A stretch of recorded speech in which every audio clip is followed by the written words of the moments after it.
హృదయపూర్వక నమస్కారం. గవర్నర్ గారి ప్రసంగానికి ధన్యవాదాలు చెప్తూ ప్రవేశపెట్టిన తీర్మానాన్ని జనసేన పార్టీ తరఫు నుంచి నేను కూడా బలపరుస్తున్నాను. అధ్యక్ష, ఆద్యంతం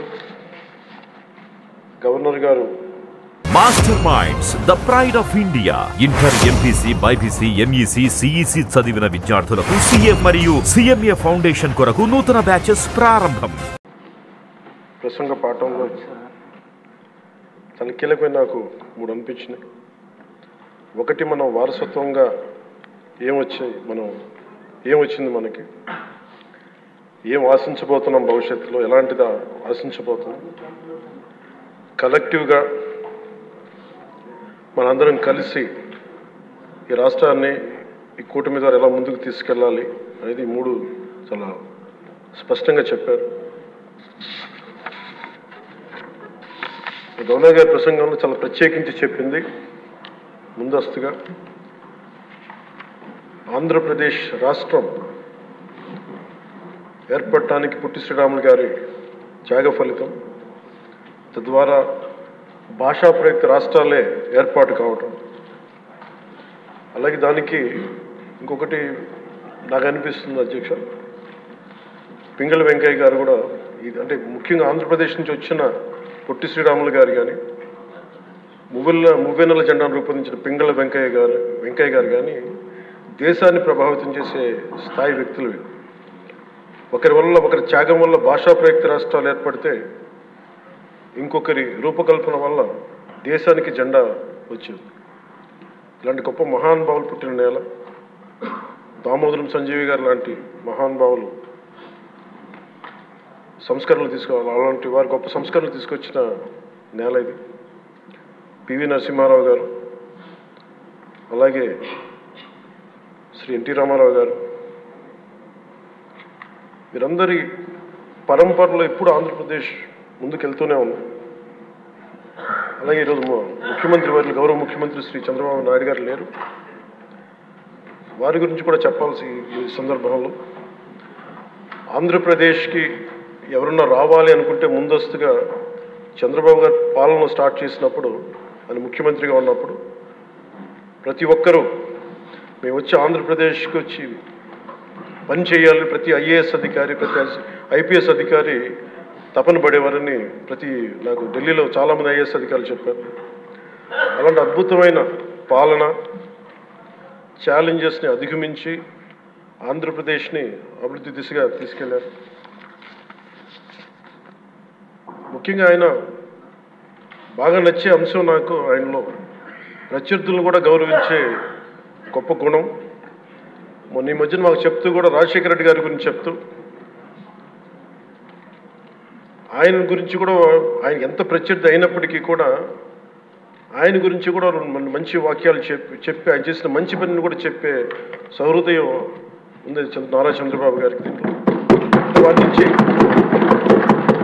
తీసుకోవాలి, ఇది మేము నాలాంటి వాళ్ళు నేర్చుకోవాలి, అలాంటి యంగ్స్టర్ మాకు కొత్తగా వచ్చిన వాళ్ళు నేర్చుకోవాలి. అలాగే కర్నూలు 1953లో కర్నూలు రాజధానిగా వచ్చింది. ఎప్పుడు మనకి ఇన్ని సంవత్సరాలుగా, ఇన్ని దశాబ్దాలుగా ఇంకా కొట్టుకుంటూనే ఉన్నాం. అన్ని రాష్ట్రాలు ఏర్పడ్డాయి, భాషా ప్రయుక్త రాష్ట్రాలు ఏర్పడ్డాయి. దేశం అంతా ఎవరికి రాజధాని వచ్చింది, ముందుకెళ్ళిపోయారు, అభివృద్ధి చెందారు. కానీ మన ఆంధ్రప్రదేశ్కి వచ్చేటప్పటికి కర్నూలు రాజధానిగా ఏర్పడింది. కాదని చెప్పి మళ్ళీ తెలంగాణలో కలిపారు. కొన్ని దశాబ్దాల తర్వాత మళ్ళీ విభజన జరిగింది. మళ్ళీ రాజధాని కోసం ఎత్తుక్కుంటూనే వచ్చాం. కింద మీద పడి 14 నుంచి 19 చాలా కష్టంతో ఒక రాజధానిని అత్యంత ఖర్చుతోటి నిర్మించే దశలో ఉండగా పరిస్థితుల్లో అనుకూలించగా గత ప్రభుత్వం వచ్చింది. వాళ్ళు 3 రాజధానులు తీసుకొచ్చారు.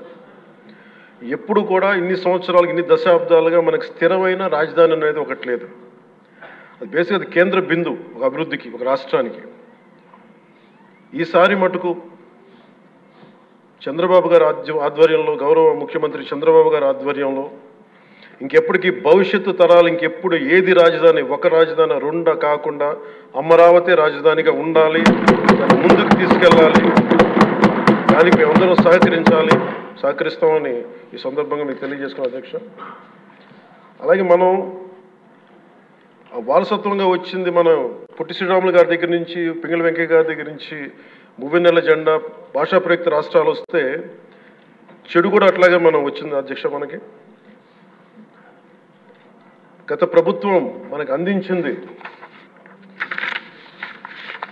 కీలకమైన పోలవరాన్ని పూర్తి చేయకపోవటం, సకాలంలో పోలీసులకు కానీ మిగతా ఉద్యోగులకు కానీ జీతభత్యాలు ఇవ్వలేకపోవటం, అన్ని డిపార్ట్మెంట్స్లో నిధులు మళ్లింపు, కనీస రోడ్లు కానీ బ్రిడ్జెస్ కానీ మౌలిక సదుపాయాలు లేకుండా చేయటం, రివర్స్ టెండరింగ్ అని కానీ వ్యవస్థలను నిర్వీర్యం చేయటం, సహజ వనరుల దోపిడీ, ఎర్రచందనం దోపిడీ, ఋషికొండ ఇలాంటి వైజాగ్లో ఎర్రమట్టి దిబ్బల్ని అడ్డగోలుగా నాశనం చేసేయటం, మద్యం ద్వారా కూర్చోబెట్టి అరాచకాలు చేయటం, పెట్టుబడులు వద్దామని ఎవరైనా వస్తుంటే వాళ్ళు భయపెట్టేసి రివర్స్ టెండరింగ్ అని చెప్పి వారిని పారిపోయేలా చేయటం పారిశ్రామికవేత్తలని.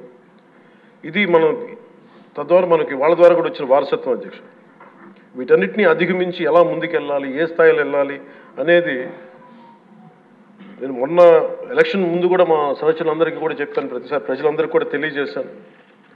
ఒక సుదీర్ఘమైన అనుభవం నాయకులు ఈ రాష్ట్రానికి చాలా అవసరం.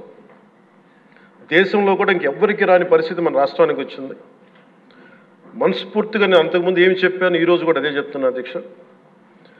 4 దశాబ్దాల సుదీర్ఘ అనుభవం ఉన్న శ్రీ గౌరవ ముఖ్యమంత్రి శ్రీ నారా చంద్రబాబు నాయుడు గారి అధ్యక్షతన, ఆయన లీడర్షిప్ కింద మేమందరం నేర్చుకుని, నాలాంటి వాడుగా నేర్చుకొని కింద పని చేయడానికి, రాష్ట్రాన్ని అభివృద్ధి వైపు ప్రయాణం చేసేలా ముందుకెళ్ళడానికి సంసిద్ధంగా ఉన్నాం. మేము దాన్ని కట్టుబడి ఉన్నాం. సుమన్ టీవీలో మీ పర్సనల్ అండ్ బిజినెస్ ప్రమోషన్స్ కోసం కింది నెంబర్కి కాంటాక్ట్ చేయండి.